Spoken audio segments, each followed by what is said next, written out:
khilaaf xoogan ayaa ka dhex curtay dowladda federaalka Soomaaliya iyo maamul goboleedka Galmudug. Khilaafkan ayaa salka ku haya qaabka doorasho ee maamulka Galmudug uu galahayo iyo sidoo kale xubnaha ku tartami doono xisbiga JSB uu hogaamiyo madaxweynaha Jamhuuriyadda Federaalka Soomaaliya Dr. Xasan Sheekh Maxamuud. madaxweynaha maamulka Galmudug Axmed Cabdi Kaariye Qoorqoor oo maalmo ka hor la kulmay madaxweynaha iyo ra'iisul wasaaraha ayaa loo sheegay in uu noqon doono cid ay xukuumaddu u dhisayso xisbiga JSB sidoo kalena looga hadhi doono xilka madaxtinimo ee maamulka Galmudug. balse Axmed Kaariye markii uu ku noqday magaalada Dhuusamareeb ayaa la sheegay in dowladda federaalka Soomaaliya ay go'aankii hore ka noqotay iyadoo xubnaha ka agdhow madaxweynaha ay go'aansadeen in Galmudug loo dhiso qof kale. intaasi kadib waxaa taagnaa khilaaf xoogan oo u dhaxeeya dowladda federaalka Soomaaliya iyo maamulka Galmudug kaas oo aan horey banaanka u soo bixin balse soo shacbaxay kadib markii dowladda federaalka Soomaaliya ay magacowday taliyaha hay'adda nabad sugidda u joogi doona maamulka Galmudug. dhinaca kalena isbedel lagu sameeyay taliska booliska maamul goboleedkaasi kadib ayaan ka soo baxay taliska guud ee booliska dowladda federaalka Soomaaliya laguna magacaabay taliyaha Galmudug ee booliska dowladda federaalka Soomaaliya. Axmed Cabdi Kaariye Qoorqoor madaxweynaha Galmudug ayaa arrintaasi ku gacan sayray isagoo taliyihii xilka laga qaaday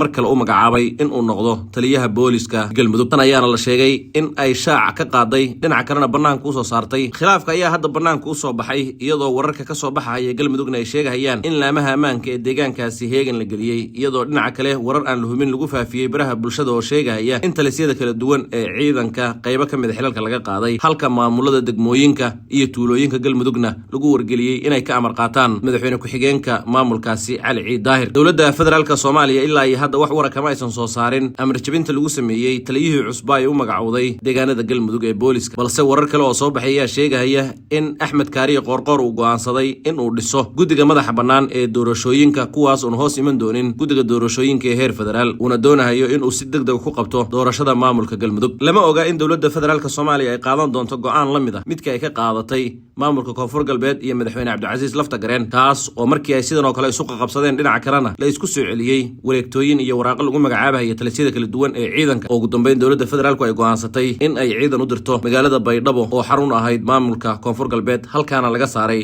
madaxweynihii deegaankaasi Cabdicasiis Maxamed Xasan Laftagareen oo hadda ku sugan magaalada Nairobi ee caasimadda dalka Kenya dhinaca kalena sheegtay inuu yahay madaxweynaha sharciga ah ee maamulka Koonfur Galbeed. khilaafka u dhaxeeya dowladda federaalka Soomaaliya iyo maamulka Galmudug ayaa dhinaca kale saameeyay xubnaha xildhibaanada ee taageersan madaxweyne Xasan Sheekh Maxamuud iyadoo xubno badan oo horey u taageersanaa dowladda federaalka Soomaaliya ay barahooda bulshada ku faafiyeen qoraallo u dhigan in ay ka baxeen safkii madaxweynaha halka qaybo kale oo weli madaxweynaha garabkiisa ay sheegeen in dhaqdhaqaaqyada uu wado Axmed Cabdi Kaariye Qoorqoor aysan ahayn kuwa macquul ah dhinaca kalena loo baahan yahay in la garab istaago dowladda federaalka Soomaaliya. taliyihii hore ee booliska qaybta gobolka Banaadir Saadiq Cumar Saadiq John ayaa qoraal uu baahiyay ku sheegay in madaxweyne Xasan Sheekh Maxamuud uu qaatay go'aan khaldan isagoo qoraalkiisa ku yidhi walle Duq Xasanow tala aduun taadoon ma aha tan oo loo arkay in Saadiq John uu ka booday tareenkii uu garwadeenka ka ahaa madaxweyne Xasan Sheekh Maxamuud si la mid ah sidii uu uga booday xilligii uu dalka taladiisa hayay madaxweynihii hore ee Soomaaliya Maxamed Cabdullaahi Farmaajo kaas oo xilligaasi isku dayay in uu sameeyo inqilaab balse markii dambe ku fashilmay. xubno kale oo ka mid ah baarlamaanka federaalka Soomaaliya ayaa iyagu laftigoodu afkaar kala duwan baahiyay kuwaas oo sheegay in aysan xilligan macquul ahayn